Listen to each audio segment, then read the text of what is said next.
First of all, good afternoon to everyone. It's a holiday here in the Philippines, Maria and Jose. It's National Heroes Day. So a cheers to them, for the heroes. Before we officially start, I'd like to introduce, of course, our two speakers or our guests for this afternoon. We have the very beautiful Maria Casanovas, hero of the winemaker and of her family estate of Bohigas. And with her is Jose Canto of Terra Nostra, who is the export arm of Bohigas, and as well as he represents a few other wineries in key regions of Spain. Nice to have you both again. Good afternoon to you. Good morning, rather. Thank you. Good morning. Good morning, everybody. Hi, Jose. Hello. Hello, Maria. Well, good morning, everybody. Well, thanks for this opportunity. This is Cavas Bohigas. Okay, we are already in the vineyard, and I would like to introduce a little bit who we are, also how we produce our cavas and wine, and then we are going to taste 3 products. Okay. First of all, I will introduce the vineyard. Just tell you that this cellar and all the field is from the 13th century in the family. Okay, it has been about 23 generations on this ground, and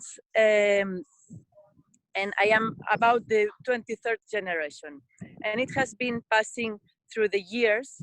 The name of the field has been changing its name because in the past the name of the family, the farm was taking the name of the family. Okay, and then in the 13th century it was called Mas Moragas. Later it was Mas Rossinyol. Later it took the name of Mas Aguilera, until nowadays that it's called Mas Masia. Okay, and now we are not changing its names anymore. My name is Maria Casanovas. I don't have the name of Bohigas anymore because, as you know, we have 2 names. Okay, we get the name of the father and the mother.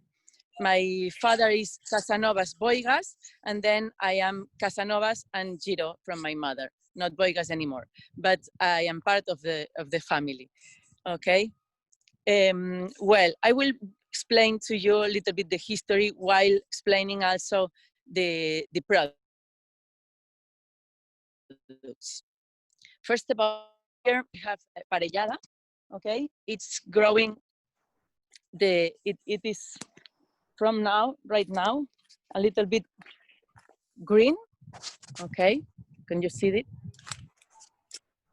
We are going to harvest at the end of September, this one, and explain to you that we have here a special temperature, a special weather, which is very, very important. As you know, maybe the 90% of the quality of wines comes from the vineyard. Okay, do you hear me? Yes, we can hear you, Maria. Okay.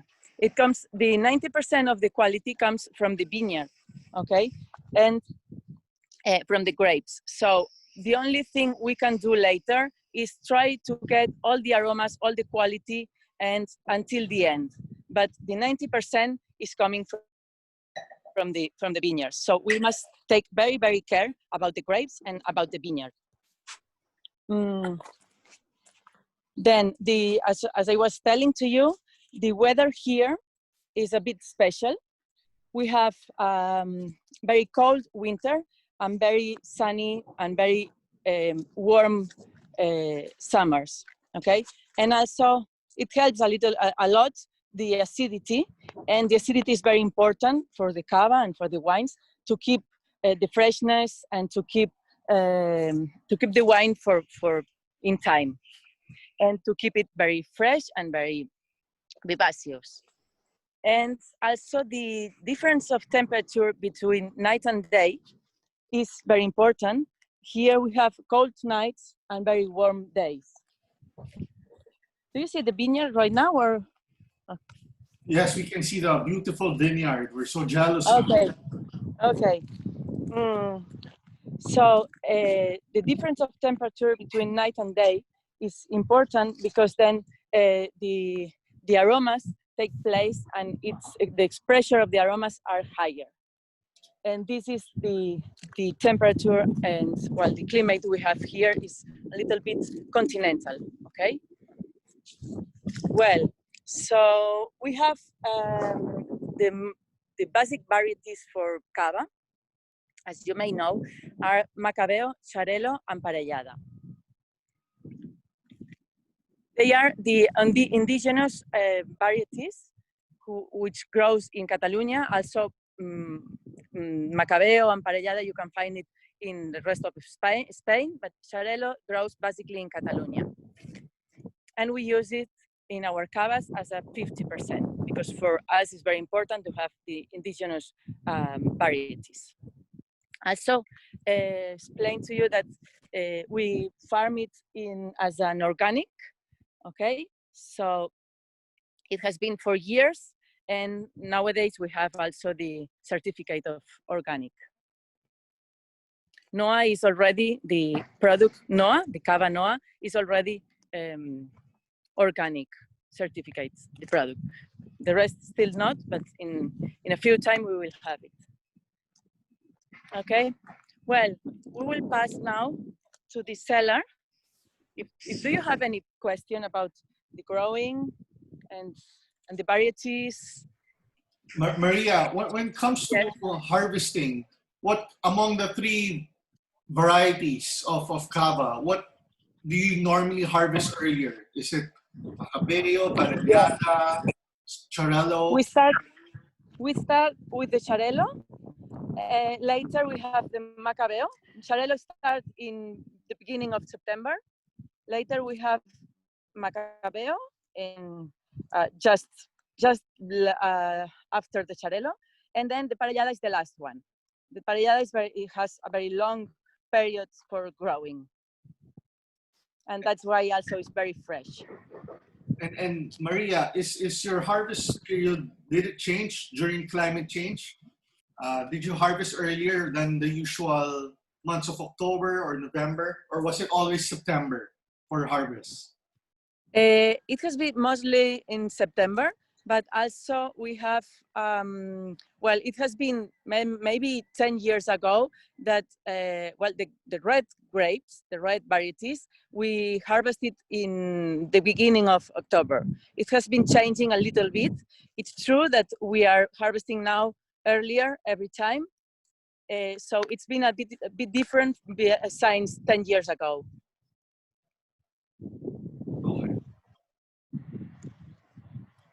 Any other question? We harvest by machine. All our vineyards are around the house.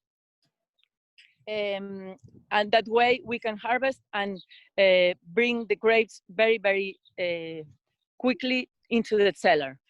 We harvest always by night when the night is very fresh, and then that way we can keep the freshness of the grapes in the grapes. And then we cool very quickly the juice inside the cellar. Maria, can you talk just briefly? Can you talk about the soil composition of your vineyards? Sorry? The soil composition of your vineyards. What are the soil characteristics? The foreign competition? The soil. The soil. Okay. Yes. Sorry. Soil composition. Can you see a little bit the soil? Is claymy, also a little bit sandy. It's keeping very, very good the humidity. You see, it has been raining a few days ago, but it's still humid. It's very important because we have very few rain here in Òdena, and then it needs to keep the humidity inside to keep growing. So without a very, very few rain, it still gets alive. and few rain, but just the necessary for growing in June and June, and later it's not necessary to rain too much. Thank you, Maria. Sorry. Okay. So maybe if you have any other question, maybe we can pass through the house, and if I can, I will show you a little bit the house, and we will get to the place where we are going to taste. Okay. Okay. If I feel the connection, don't worry. In 10 minutes, I will be back. Okay. So far, so good. The connection is so very good. Yes, Jose. Yes, Yes, but I think so. I shared my screen, but I don't know if you can see it properly, everybody. We can see it. You can see it? Yes, the philosophy of the cellar. Okay, okay. So I'm just putting some, this is a slide show with some pictures, so you can have a look, etc. Okay. Here, while Maria is walking, here you have some pictures, some very old pictures. This is like a grandmother of Maria on a tractor, very old tractor. This is also some, very old picture of, with the horses, loading. And then this is, like the house that where Maria she is right now. So this is the way the house was like many years ago. It's slightly changed, but you keep the same structure, as you can see. This is a sandwich. Okay. It's saying, sin el sol no me mires, que así lo mandó mi dueño Fermín Vives in 1877. But the house is, we have the history of the house from the beginning. It was quite different in the 13th century, okay? And then the family was changing it to produce wine. It was not bottled at the beginning, it was not bottled. And in 1929, we started with cava. We are getting inside the house. If I get lost connection, don't worry. I'll be back. Okay. This is the entrance where in the past, they also keep the animals. It was like a farm in the beginning.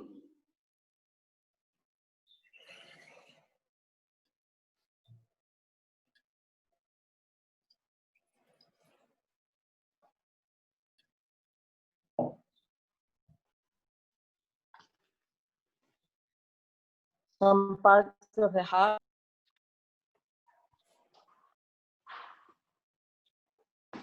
And we are going up.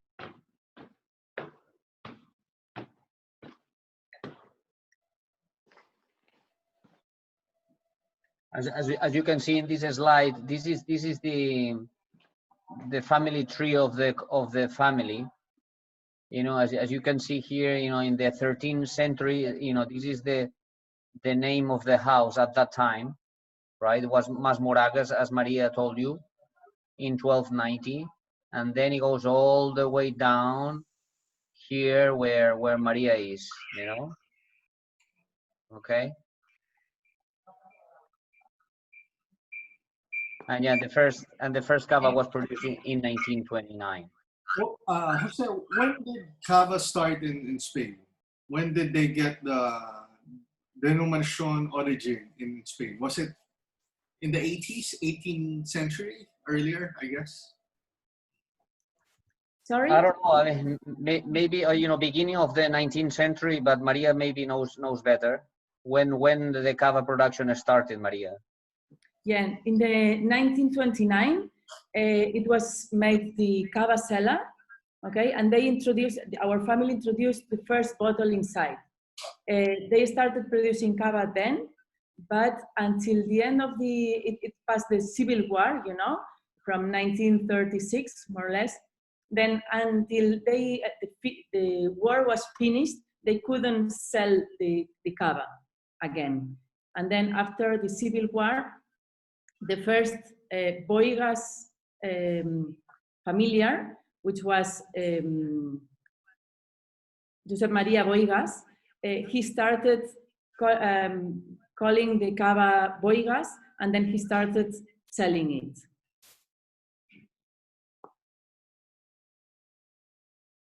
Okay. Maybe it's good to make a bit of explanation of how we produce the cava, okay?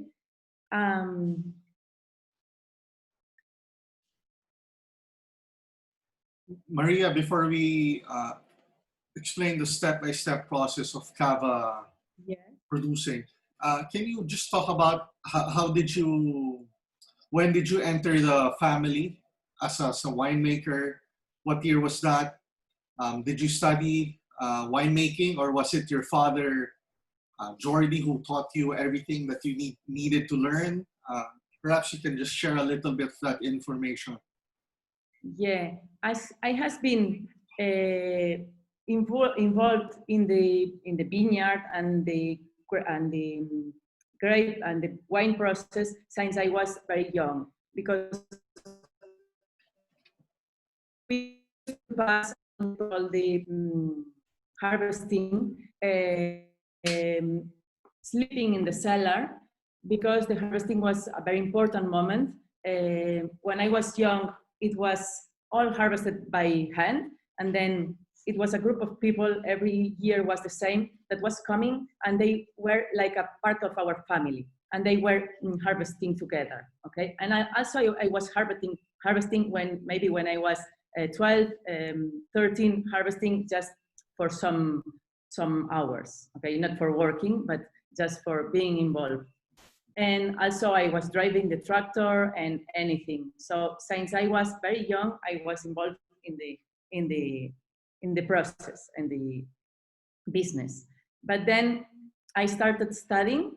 I study agronomic engineering. I made also a master, an enologic master. I started while I was studying, I also was in other business during the process in other cellars. But when I finished my studies, I started here in Bohigas just to help a little bit, thinking maybe it's not my place, not at the moment, but in some years I will come again. And at the end, it was so much work that I couldn't go anymore. So I was here since maybe the 24 years old. And I was learning with my father and with the day by day. And that's it. Maria, one last question. What was your first vintage? What year was that? Your first vintage as a winemaker in Bohigas? Sorry, I didn't hear some part. What was your first vintage as the winemaker for Bohigas? What year was that? My first? Vintage, or your first? Okay. Okay. The first. La primera vendimia tuya, María. Sí, okay. The first vintage, I think it was the 2000 or maybe 1999, probably, more or less. Okay. As a winemaker, yeah. Just helping, but really working here maybe 2 or 3 years later. And my father, well, we have been producing the wines. Also, we have 2 other enologues in the cellar helping us and introducing new ways of produce. So as well as we have a lot of work involved to the business, I have to be helped by other people that can renew all the process, you know? Thanks, Maria. Jose, perhaps you can go to the slide where how the process of cava is made. Okay. Well, this is the, as you can see, this is the old cellar where we keep the bottles lying down until, you know, the time is right. So this is from, as you could see here, from 1547.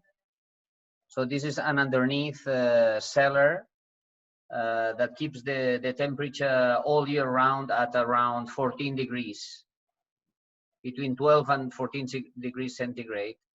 So it is very good for the second fermentation, and that's the reason the cavas they have a very small bubbles.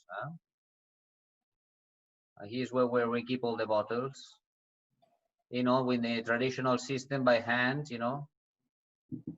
And this is the process a little bit. It is in Spanish, but I think you can understand. So maybe, I don't know if Maria, you want to go ahead, or I can do it. Okay, yes, I would like to explain a little bit, and also we can do it together. Sure.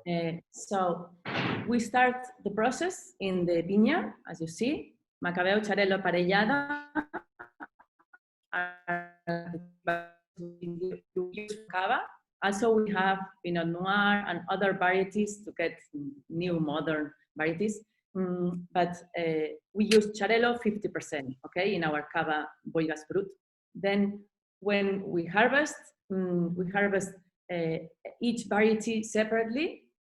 Then it goes to the prensa, it says here, prensa, to press the grapes. Then we get the juice. We put it in the tank, separately always, each variety in each tank. And when we get the fermentation already, we make the coupage, the next step. In this process, it's very, very important, also in the following process, but here in this process, it's very, very important, the temperature, to be fresh, always fresh, and avoid oxidations. It means we must keep the juice of the grapes without oxygen. This is the most important work we have in the cellar, okay? Then also we use yeast for fermentation. But the most important, we just use some products that comes from the grapes. Maybe you know that the yeast are not growing in the grapes. We buy the yeast in a laboratory. They have already chosen this yeast for each variety, okay? So it's not a chemical product. It's just coming from the grapes. And then once we have the coupage, we make the tirage. It's bottling. It's we mix the juice with some yeast and some sugar because we want to produce a second fermentation.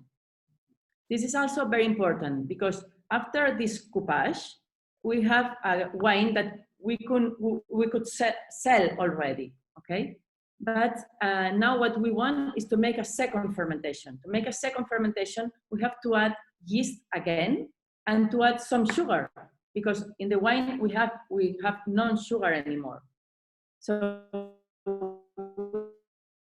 this yeast, we are going to have the second fermentation inside the bottle. You see here, second fermentation inside the bottle. Okay, this happens in the cava cellar. Cava, it's named the place. It's named same of the as the product. Okay, because in the past, you may know that in Spain or in Catalonia, it was called the product was called champagne because it's the Champenoise method. It's the same as champagne. It was coming the influence from France. So we called champagne, but after some years producing champagne, the French people said, let's for forbade Spain to call it Champagne. Champagne is coming only from the Champagne area, okay? Then in Spain or in Catalonia, it was forbidden to call it Champagne anymore. And people started to call it wine, sparkling wine made in cava. In cava is the cave, okay? The underground cellar. And it was being shortening the name until it was only called cava, cave. Okay, that's why the name of the place is the same of the product. And cava nowadays is only made in Spain.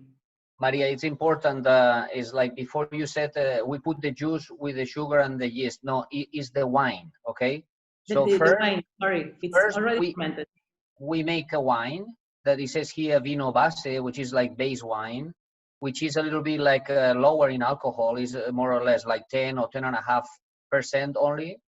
And then is where we just make the blend, the coupage, right?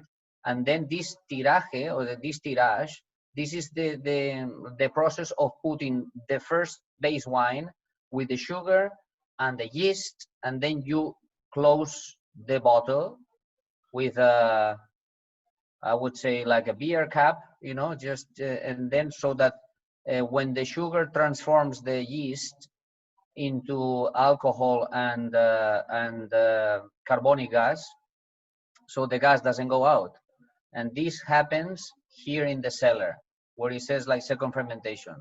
Okay, this is what yeah, it's important. It's the same method as the champagne, you know, but first we come from a base wine, which is this one here. Okay. And then also what Jose was telling, it's very important that in the cava, the temperature is low. Again, we are going to ferment the wine inside the bottle. And it's very important because the fermentation gets some higher temperature inside the bottle. And then if the atmosphere is low temperature, it's going to ferment slow. And thanks to this, we are going to get a very fine bubble. Okay, and that's why our cave, our place is more or less 10 meters underground to keep this temperature naturally all the year, same temperature, very fresh. And yeah, here is about, here is maybe 4 meters underground, but there is a part of the cava that is about 10 meters underground. And always without light. Also important to avoid oxidation. No oxygen, no light, and very pure temperature, about 14, 15 degrees. And well, after this, rest of the process, we have the yeast inside the bottle. So we have to take the yeast away after 1 year, 2 years, depending on if it's a young cava, it's 9 months. Reserva is nowadays, it's going to be 18 months. And Gran Reserva, 36 months. It's been changing a little bit the law this year, okay? So after being in the cava with the yeast inside the bottle during all this time, then we proceed to take the yeast away from the bottle. That's the, here you see the yeast in the bottle, and then we have to clarify this bottle. In the past, it was made all by hand. Now we have a gyro pallet that turns every bottle to get the neck down. And once it's the neck down, like this, okay, we proceed to congelar, to freeze the neck until get ice on the neck.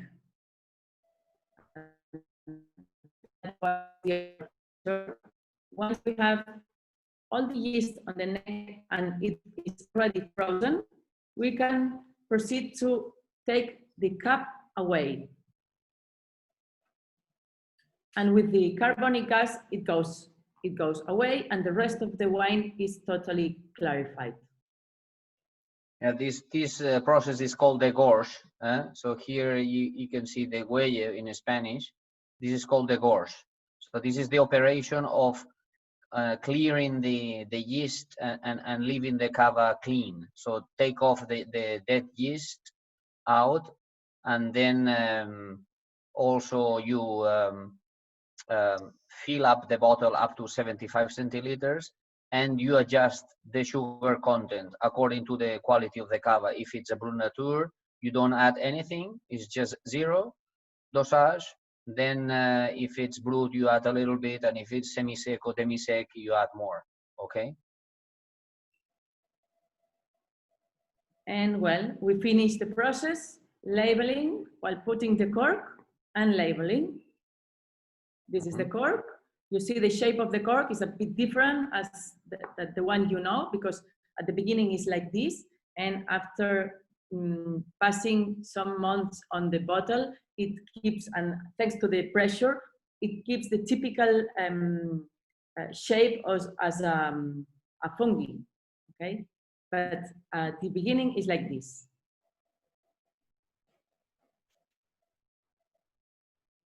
And then we label, and that's the end of the process. Then you export. Then we export. The 85% of our production is going to export. This is Maria, actually the most. before we start with the tasting of three of your wines, I'm just curious to know, when you do your blending, is there a specific style that you want to achieve when you do your blending? That's why the ratio of Xarel-lo, Macabeo, Parellada is that ratio. Is that a style that you like? You like freshness? Yes, sure. First of all, the style is coming with us, okay? So even my father or me has been doing the blending together, and with the rest of the enologues that are helping us, okay? In the team, there are two other enologues. One is coming once a month, and the other is here working every day. So we make the for people and separate, but also then everybody's making the coupage as he would like to go, but always the style of my father or me, because we have been here for many years, is coming with us. So the last decision is ours, and that's why we keep always the style in the time. And our style also comes a little bit that we like a lot the Xarel-lo, okay? Other cavas are made with more parellada, which is a bit more fresh, but parellada is lighter. And we love Xarel-lo a lot. That's why usually always we add the 50% of Xarel-lo. This is part of our style. Okay. And if you have any other question, maybe you can ask me during during the testing. Yes. Also, I think it's important is in Bohigas is also, I mean, Xarel-lo, we like it and it gives a little bit of body, but also freshness. Freshness is for us very, very important. And that's the reason, for example, the tirage, you know, we do like several times a year so that we keep the same period of time, you know, all year, you know, so we don't do any, not only one time tirage, but because some of the wine would have at the beginning, you know, 24 months and the other would have like 30 months or less, you know, so we try to have all the time, you know, the same period, so that this is a little bit fresher. That's quite important. Mm-hmm. Would you like to start opening the Xarel-lo, and then yes, please. So we're tasting three wines. Some of the viewers have some of the wines, so we're tasting your still wine your 100% Charello, Bohigas X.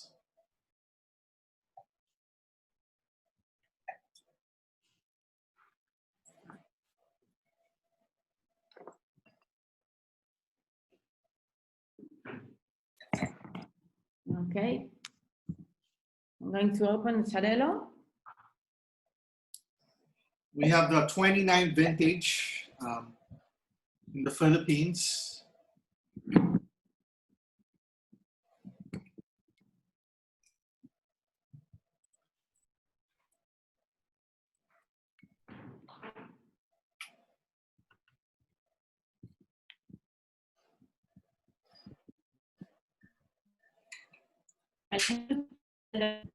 Of this Charello, most of these grapes are harvested by hand. These grapes comes from an old vineyard, and then it has a lot of expression because the old vineyards usually has less production, and then it has a lot of expression.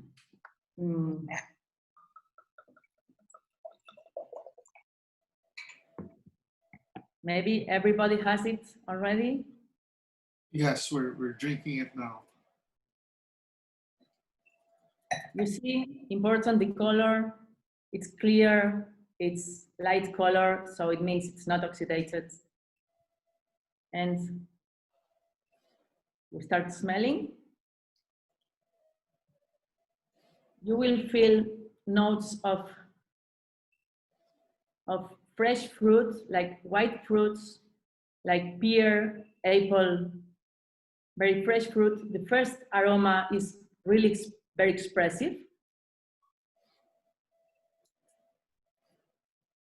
I think it's thanks to the Charello. The Charello is always really expressive. It has a lot of fruit and very fresh aromas. Also, maybe you can feel a little bit of acidity, always in the nose. Still, I don't taste it. But even in the nose, you can feel it's going to be a bit acid. It remembers maybe a little bit of citric, lemon or citric fruits. Apricot, green apricot. So a lot of expression of fruit, any kind of fruit, lychees.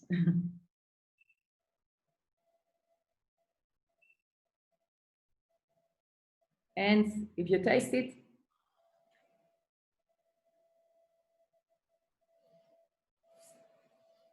again, it's coming, the freshness, the fruit. The acidity is a bit high, but it's what we want is to have high acidity to keep very fresh the wine and to give to the wine.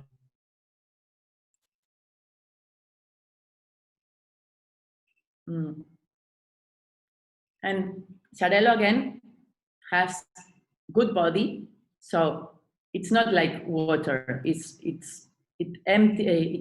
keeps your mouth very full, and the aromas keeps in the mouth until the end.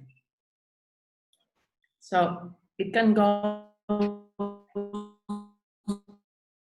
kind of food. I like it in aperitif. I like it with many kind of salads, but also it goes very well with paella, rice, and even chicken. Okay, it's a wine that can be with many foods. I think it's a day-by-day wine. You keep drinking, and maybe you finish the bottle in an hour or less. Marie, this is a favorite of mine. You're right. It's a wine that you can easily drink less than an hour, or on a sunny afternoon, I can drink this by the case. Honestly, it's so fresh, it's so fruity, and again, good value at the price that we are selling it. And I'm just curious, Maria, how old are the Charello vines that you use for this? Yeah, probably they must be 50 years old. Oh, wow. Okay. More or less. Yeah, I don't remember exactly, but I know they were before I born. Before I was born, I mean.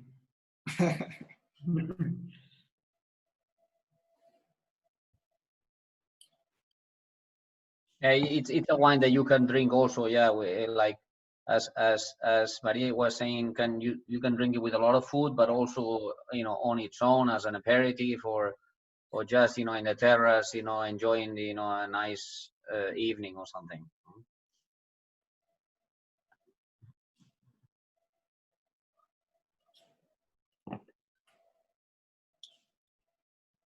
Any opinion, any ask, any question?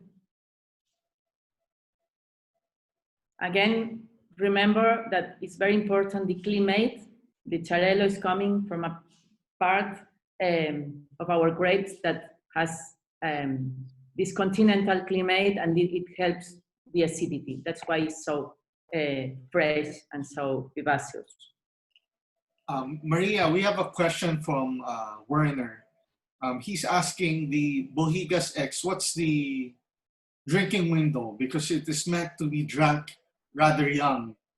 Would you recommend drinking this less than a year? What's cellaring for this? This wine, the Xarel·lo wine, I think it's good to keep maximum 1 year. But if you keep it for 2 years, it's going to be also okay. Sometimes Xarel·lo can keep on the bottle very well. It's not so fresh probably in 2 years, but it keeps a good fruit because acidity, it helps a lot to keep the wine on the bottle for probably years. But I prefer to have it very fresh. So that's why we bottle it very soon in January usually, and then we sell it as quick as we bottle it. Because we like to have it very, very fresh. But if you keep it for 2 years, it will be also fine. It's a good product to keep. Thanks, Maria. Thanks. Thanks, Werner, for that question. So moving on to the next wine, which is perhaps the flagship wine of Bohigas, something that is very popular from your portfolio, the Bohigas Brut Reserva.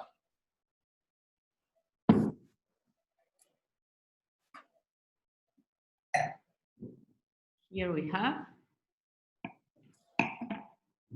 Do you see? Yeah, we can see here. Okay, we are going to open.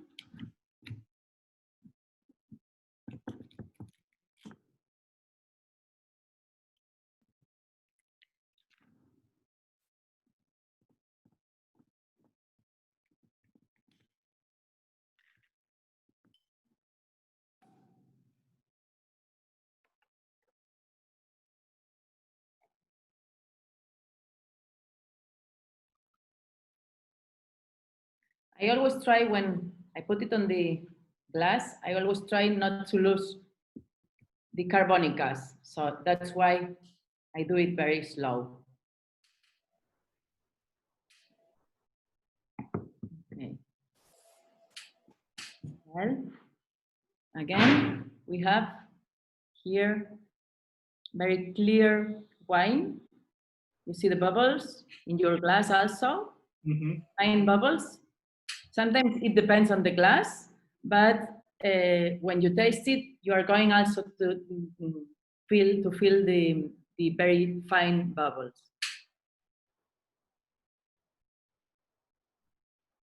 Okay, very important, the aromas.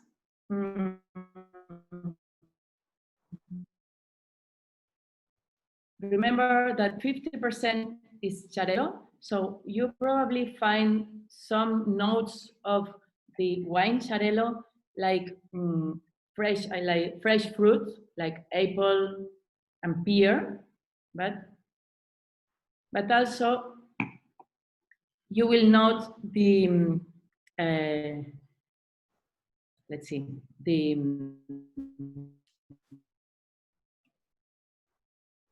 aromas, okay? It's like bakery, cream, all mixed, but it's still fresh. You remember that it's about 18 months in the cellar with the yeast, always with the yeast, because while the wine is together with the yeast, it keeps on the time very well. The yeast are like an antioxidating. So it gets the yeast oxidated, but the wine, it gets, keeps very fresh. And once we take the yeast out from the bottle is when we must take it, drink it already, okay? Again, in 1 year, more or less.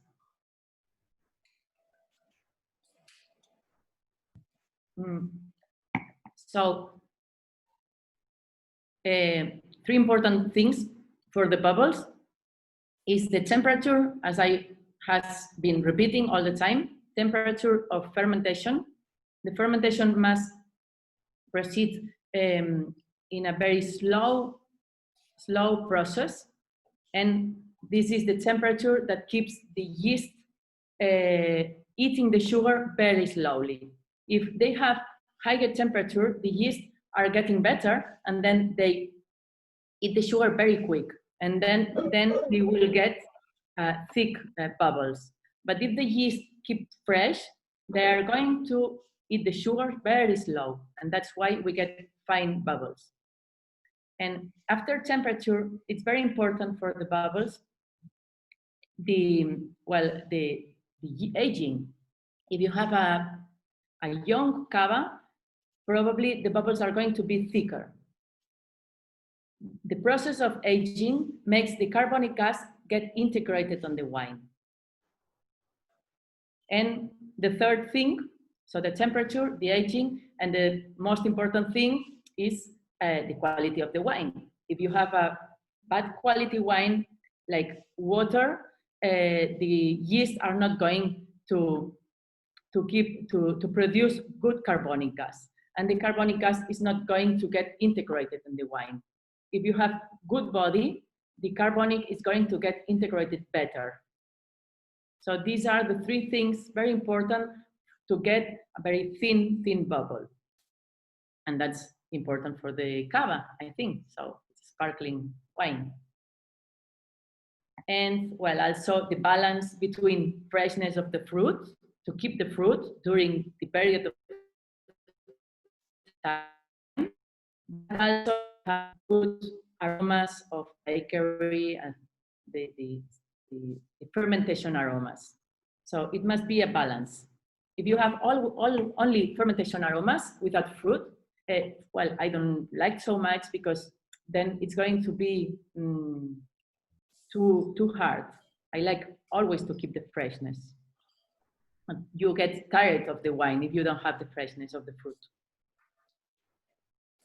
You know, the bubble is important, as Maria is saying. Is really small. Is really elegant. Is not aggressive. Sometimes you find these cavas or champagnes which are very young, and the bubble is very big, and when you drink it, you get the gas in the nose, and it's quite a little bit annoying, really. So here you can see this really is a little bit like a still wine, but with small bubbles, you know. So that's the reason. Sometimes what Maria is saying, that, you know, the carbonic is really integrated into the wine. If you see the perlage, you know, you can see that sometimes, you know the bubbles are start from the middle of the liquid, you know. So not even from the bottom or the crystal of the glass, you know. So that means that the gas is really integrated into the wine, you know. So that's very important. It's very elegant,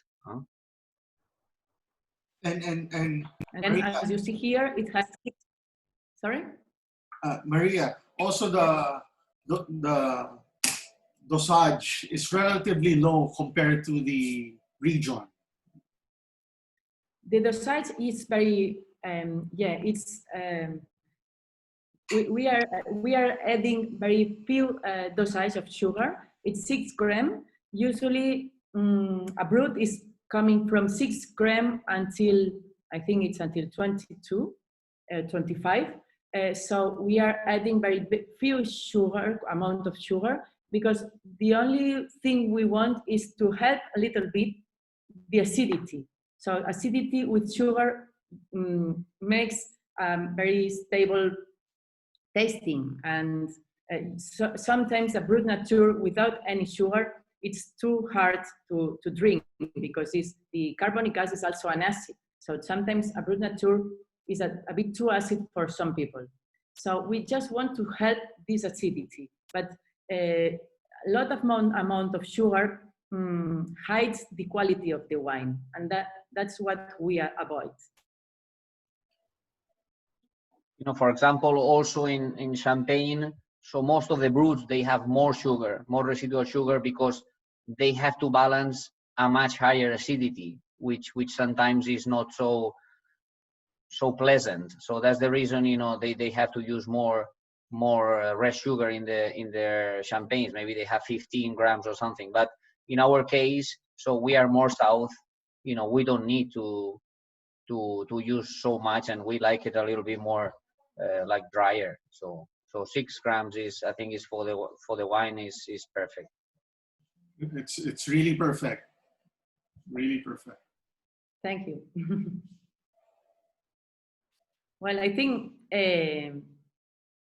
it's an elegant cava. You can drink it also with many kind of fruits. I'll always tell that it's a very good cava for aperitifs, because when people start with beer, they don't drink cava. So when I have friends at home, usually I always give cava since the beginning. If they start since the beginning, they are going to drink and keep drinking during also all the meal, because cava can match also very good with any meal, like also rice. Paella is very good with the cava, any kind of fish, and even until the dessert. So dessert or dessert. So you can keep the cava since the beginning until the end of the meal. Maria, I wanted to add, so very important is the gorse.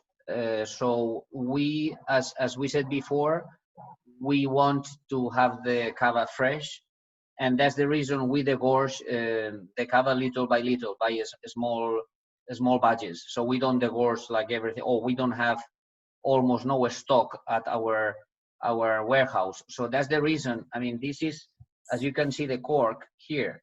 As you can see, you open the bottle and the cork really opens up. So this is you know, like a good sign, so that you see that the cork has been, also the cava has been degorged not that long ago. So when you open a bottle of cava or champagne and you see that this part of the cork is kind of like cylinder and very thin, it means that it's been very, very long time in the bottle. And with the champagne and with the cava, a little bit, you know, like the clock starts when you have degorged the wine, okay? So, you know, while the cava is in the cellar lying down with the yeast, you know, the cava and the champagne is protected, and it's just is lying there, and is no problem. Once you just put the gorge, and you put the cork, is somehow when the clock starts and the cava starts to develop. So that's the reason we don't want to have like too much stock in our cellar, and with the gorge, you know, the wine almost per order, I would say. And this is the sign to know when the cava was the gorge or the champagne was the gorge, is to have a look at the cork. Okay. That's a very good tip, Jose. Thanks for sharing that. Moving on to the next bottle or label is the top cuvée or prestige cuvée, if you will.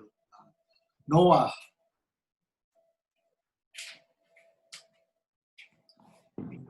Well, we have here Noah, cava.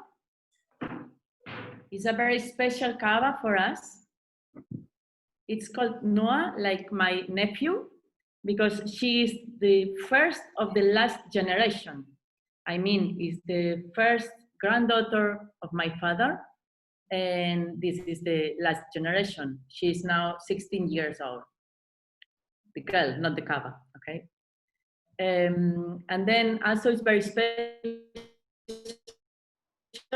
because we want here to innovate a little, to try with the Pinot Noir, but Pinot Noir growing in our land, in our climate, and also again with the 50% of Xarel·lo, because we like a lot Xarel·lo. So it's a mix of Pinot Noir, 50%, and 50% of Xarel·lo.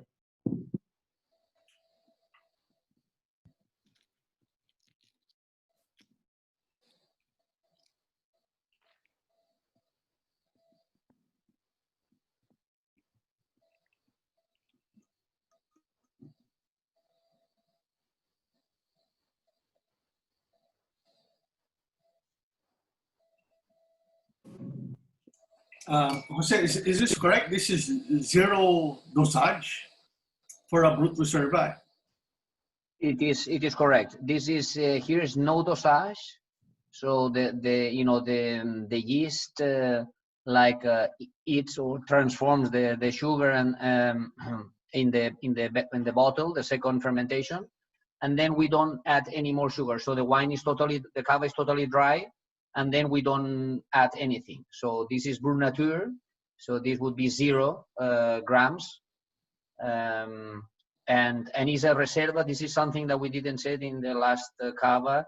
So you have two ways of classifying the cavas or champagne. One is according to the sugar rest sugar level, and the other is according to the time that the cava is being lying in the cellar. So in this case, is a reserva also, and you can see by this like green. This green sticker that it says Reserva, and also in the NOA you can see it here on the back. So here is like as minimum, like the rules of the cava say that the minimum is 18 months, but actually sometimes we keep it like more. Actually, in our case, so a little bit longer. Huh? Mm-hmm. And then also you can see in the back label that is organic. Mm-hmm. It's the first cava, organic cava that we are producing. The first certified, okay? We always produce it as an organic way, but it's the first certified. And also we do it like Brut Nature because we want to show all the quality of the Pinot Noir and try to avoid hiding all the aromas of the Pinot Noir and Xarel·lo. So just tell this is Pinot Noir and Xarel·lo, and that's it. No sugar.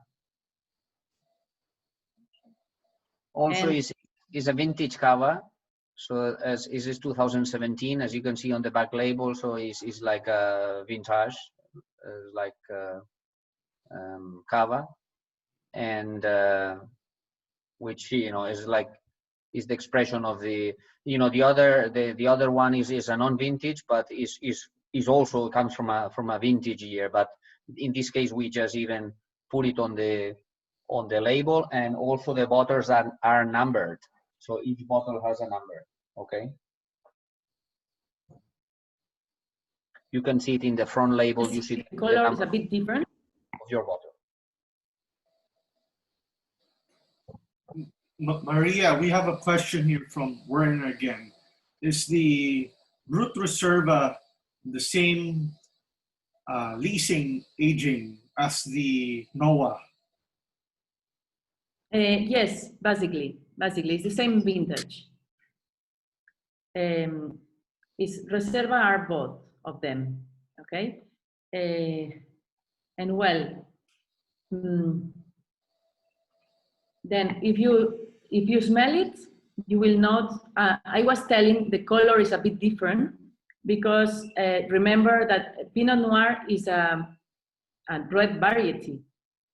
To have a white wine with a red variety, we have to press it very few. So we get only the 30% of the product, of the must in the grape.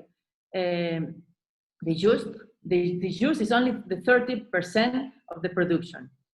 That's why we get the very light color. And the rest is going for rosé. Because as you know, the color is on the skin of the grape.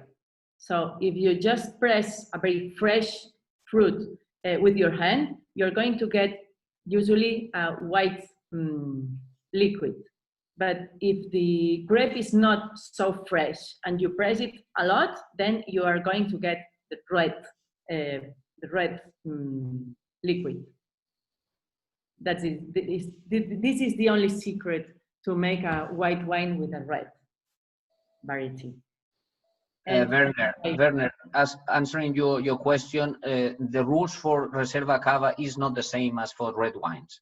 I mean, here in this case is almost the same, but it's not. So normally for Reserva is like 2 years in a barrel, but here is a different. So it's not the same. So here are totally different rules. Okay. Mm-hmm. Exactly. Well then, if you just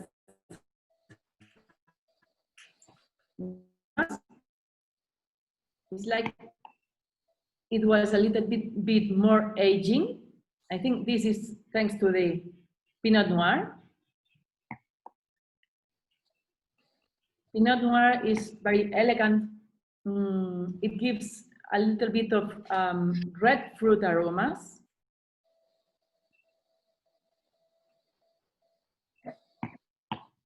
And also you can note some of the aromas from the Xarel·lo again. So it's the 50% of the Xarel·lo.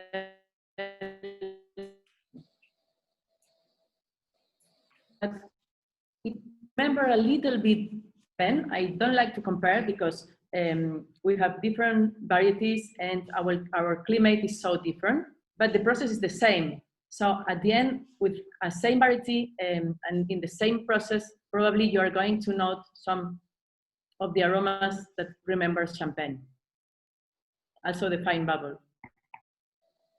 But then if you taste it, it has again good acidity. The aging is here. Again, bakery, some toasty aromas. Here is like smoky aromas, probably. And in mouth, it's really full. It's powerful. So also we can match with any kind of food, maybe with a stronger food here, with crabs and seafood in general. I think it's very good with oysters. So seafood in general. Maria, when did you first release Noah? When did you, what vintage was that? When you first released Noah, and what was the concept? Obviously, Pinot Noir is a Burgundy grape. What was the concept mixing Pinot Noir with a local grape such as Xarel·lo? What was the concept? We were already using Chardonnay in our Grand Reserva. We use a little bit of Chardonnay. We like the French varieties, but first of all, we want to have the most amount of the cava must be coming from our own grapes, because we don't want to be as another champagne or as another sparkling wine. So we must differentiate. But we like a lot the Pinot Noir.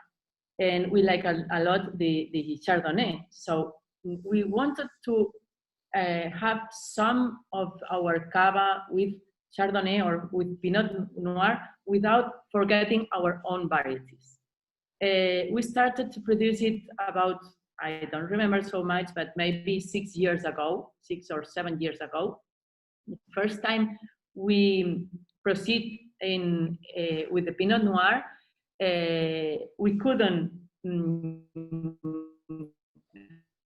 have a wine because we were pressing it too much, and then we didn't get a very clear color. So at the first year, we had to renunciate to produce the cava. And the second year, we could do it better. We have only one field of Pinot Noir, so we have very few kilos of this variety, and that's why we only could make one try until the next year. And the next year, we tried to cool at a very high, low temperature, and with the freshness, and also harvesting very soon. The Pinot Noir must be harvested sooner than other varieties, and then we could keep the perfect moment to have the harvest and the perfect temperature to make the pressure. And then we could get this white wine. So it has been probably 5 or 6 years ago, and that's the reason. And the special name also, all our cavas and all our products are Bohigas, Bohigas Charelo, Bohigas Brut. This has a special a name by itself because we wanted to make 3 products like familiar products. Okay, so it's a special selection. We have 1 cava, 1 red wine, and 1 white wine, and the 3 products has a name, a special name, like Noah, which is the part of our family, and it means the future. We have Udina, which is the past in the name of our place, of our territory. The Odena, it was called Udina in the past. It's a white wine. And then we have a red wine, which is called Inisis, like the beginning. And that's our familiar special selection for each product, a red and a white wine and a cava. That's also, it has its own name. Maria, I particularly love the new bottle that you released for Noah, comparing to the previous one that we received, the green bottle. I think this bottle represents the idea, the concept, and it's a beautiful bottle and a beautiful wine. Yeah, I think we were maybe wrong to have the typical cava bottle. As you know, we can't choose so much with bottles because we need to have special bottle with a hole here to keep the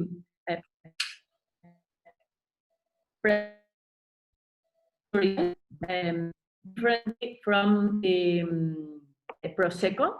Not fermented inside the bottle. Prosecco is fermented on a tank, and then they can choose any kind of bottle.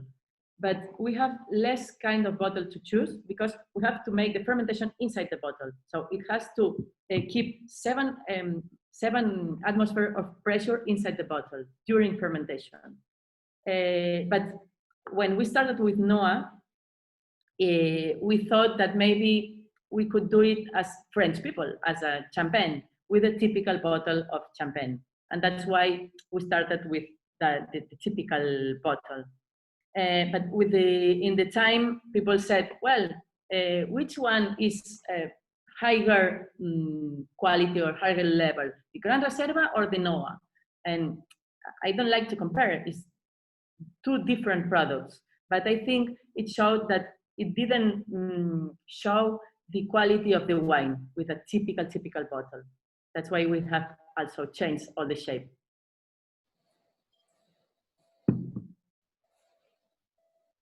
Important. I don't know when Maria was talking. I don't know if you missed the connection. So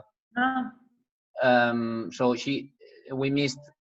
What you wanted to say is the bottle has to be able to resist the pressure. You know, Exactly. the pressure in the bottle up to 7 ATM, and that's the reasons you cannot use any bottle. So sometimes some other sparkling wines with less pressure, they can use more different type of bottles, but in our case this is not that many that we can use. Okay.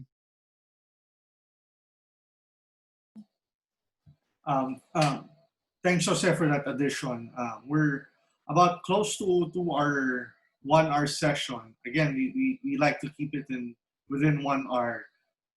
We can open up this period now for some questions among the viewers that we have. If you have any questions, feel free to ask directly Maria or Jose on the winemaking, perhaps the vineyards, a little bit of history. If you guys have any questions, feel free to ask. Okay, now we have the pictures.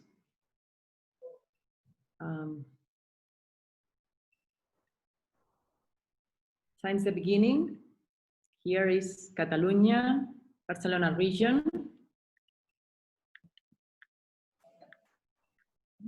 How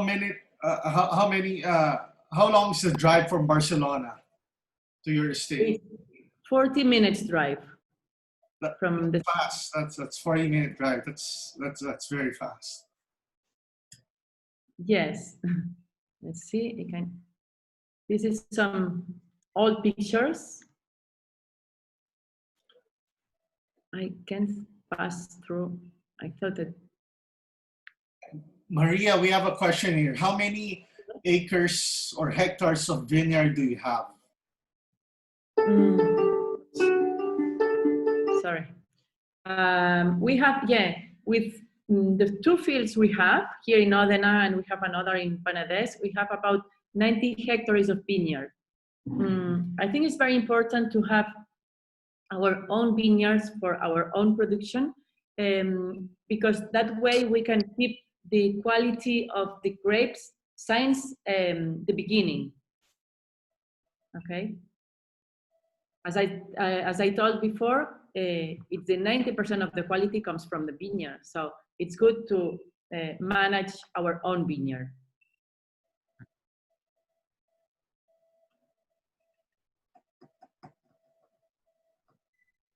Now, can you see some old pictures clarifying the bottles, make it by hand, one by one? The familiar tree.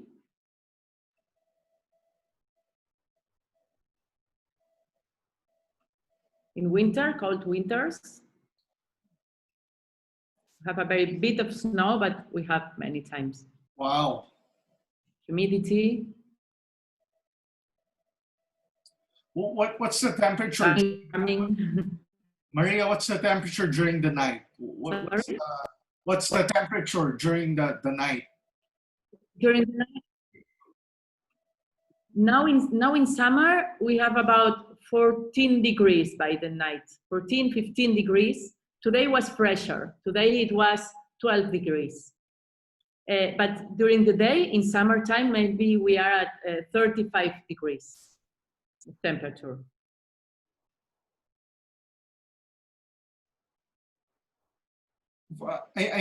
Maria, I forgot to mention, among the regions of Catalonia, your particular vineyard has much higher elevation compared to other producers in the area. Is that correct? If it costs, you say? You have higher elevation compared to other cava producers. Yeah, well, because we are in the middle of Catalonia, and then we have 400 meters over the sea. This also helps this temperature to be fresher and different between night and day. And the weather is quite different. We have like a microclimate because we are in the inside line of Catalonia. Maria, we have two questions here. One from Werner and one from Cyril. The first question is, how many bottles do you produce annually? And the second question is, all of your wines are from estate grown.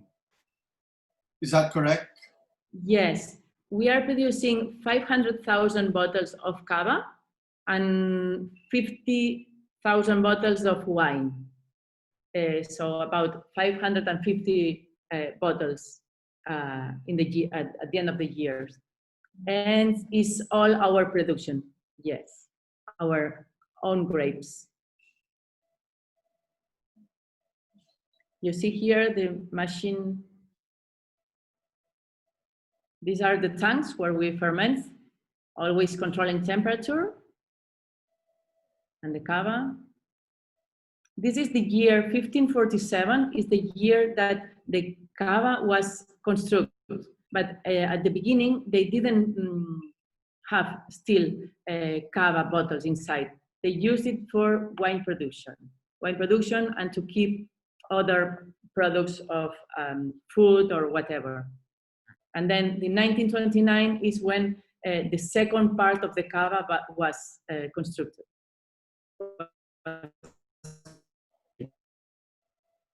To put the first cava bottle.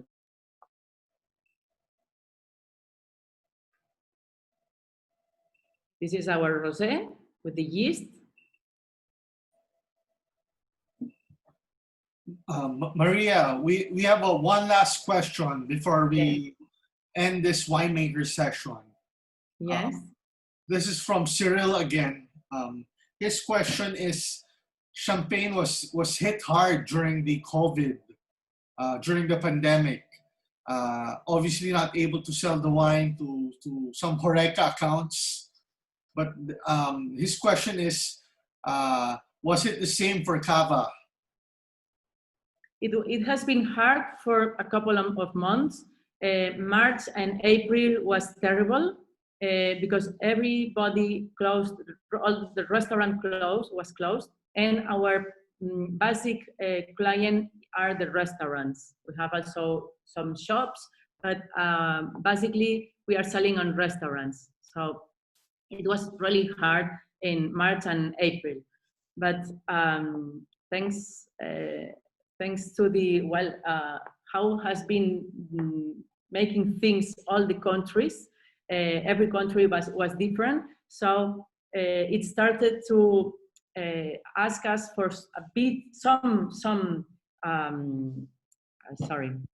we could sell, but always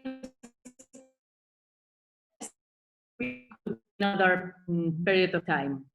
Okay, so we keep producing and we keep selling, but it has been all this for these 6 first months of the year. It has been more or less 30% less of other years.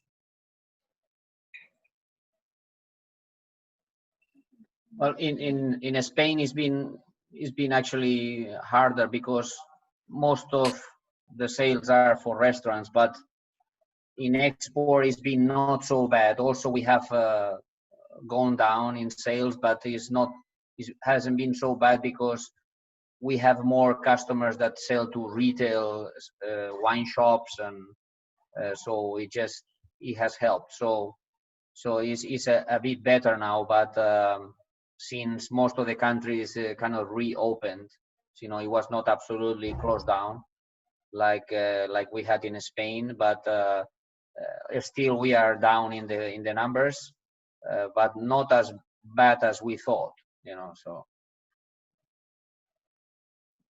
I'm glad to hear that. As mentioned, as an importer, we thought that we would suffer, but for some reason people bought a lot of wines, for their homes, and for that we were able to get by along the way. As we close our winemaker section, because time's up, basically, I as mentioned, we like it to keep it within 1 hour. Maria and Jose, I thank you for for your time, again, for transporting us to Catalonia, to your winery. Any final words, Maria and Jose, before we officially adjourn our winemaker session? Well, thanks to you for the opportunity. I hope you enjoy our cavas for a long time. I would like all of you to come to the cellar because I think it's a lot of things to show you. Here is much better. Also, the computer is good, but I think if you come here, you can see many other things and to taste other products. So we invite you to come. Well, from my side, also, I mean, the same. Just thank you for the opportunity that you give us to show you our home and our products, and we can produce anything and very good quality or whatever, but without you at the end of the chain, so this is nothing that we can do. So we are very grateful for your job that you're doing and to be able to sell, to have our wines in the Philippines. So thank you, Gran Hacienda, for your support. Thank you, Jose. Salud. Salud. Salud. Salud. Cheers. I'll see you next time again. Thanks, Maria and Jose. You take care. Thank Thanks you. Take care. Thank you. Stay healthy. Yes.